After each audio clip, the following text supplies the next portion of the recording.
আজকে বিকালবেলায় একটা স্ন্যাক্স করলাম, দেখে বুঝতে পারছো কি আজকে মোগলাই পরোটা। চলো মোগলাই পরোটা রেসিপিটা দেখে নিই। ময়দা, নুন, চিনি আর রিফাইন্ড অয়েল। অয়েলটা একটু বেশি লাগবে কারণ এটা মোগলাই পরোটাটা তো একটুখানি ময়ামটা একটু বেশি ভালো করে করতে হয়। আচ্ছা, একটু উষ্ণ গরম জল দিয়ে ময়দাটা মেখে নিচ্ছি। ডোটা ঠিক এরকম হবে। তেল মাখিয়ে ডোটা 30 মিনিটের জন্য রেখে দিলে ভালো হয়। কম সময় থাকলে পারে আরও 15 মিনিট অন্তত।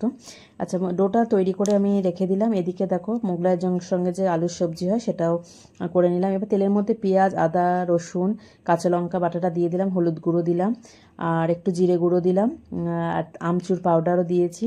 আর তোমার হচ্ছে একটু নুন আর চাট মশলা, এখানে মানে অনেক কিছু দিলে পরে কী হয়, একটু টেস্টটা বেশি বাড়ে। একটু বাদাম কুচি দিয়ে দিলাম আর এই যে ব্রেড ক্রামসটা দিয়ে দিলাম। দিয়ে এটা খুব ভালো করে কিন্তু এটা নাড়াচাড়া করতে হবে, মশলাগুলো যেন ব্রেড ক্রামসের গায়ে লেগে যায়। খুব ভালো করে মিক্স করে নিতে হবে। তৈরি হয়ে গেল আমার মোগলাই পরোটা আর পুরটা।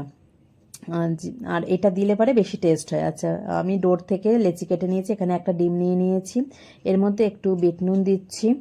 আর এখানে একটা ডিম আমি নিয়েছি, একটা ডিম দিয়ে দেখাচ্ছি।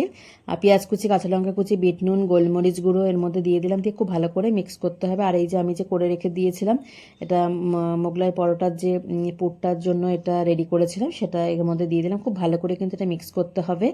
আর মিক্সারটাকে, এটা একটা ডিম দিয়ে 3টে মোগলাই পরোটা কিন্তু হয়ে যাবে। আর আমি করেছি। আর এর মিক্সারটা ঠিক এরকম হয়েছে। এবার দেখো পাতলা করে রুটিটা বেলে নিয়েছি। এবারে মাঝখানে এই যে এই ডিমের এই গোলাটা, এটা পুরটা যে দিয়েছি সেটা ভালো করে এটা স্প্রেড করে দিয়ে দিচ্ছি। আর দু সাইডটা, চারদিকটা খুব ভালো করে মুড়ে নিতে হবে। আর এবার এটা তেলের মধ্যে ভাজতে হবে। আমি এই যে এরকমভাবেই ভেজে নিয়েছি। আর দুদিকটা খুব উল্টে পাল্টে লো ফ্লেমেই কিন্তু ভাজতে হবে। হাই ফ্লেমে দিলে পুড়ে যাবে, কিন্তু ভেতরটা হবে না। আর এইভাবে আমি তৈরি করে নিলাম সব মোগলাইগুলো, একটু টুকরো করে কেটে নিলাম। আর এদিকে মোগলাইয়ের জন্য আমি যে সার্ভ করেছি আলুর তরকারিটা, এটা মোগলাই পরোটার সঙ্গে সার্ভ করা হয়। আর এটা সস আছে আর পেঁয়াজ কুচি আছে, কাঁচা লঙ্কা আছে আর এই মোগলাই পরোটা।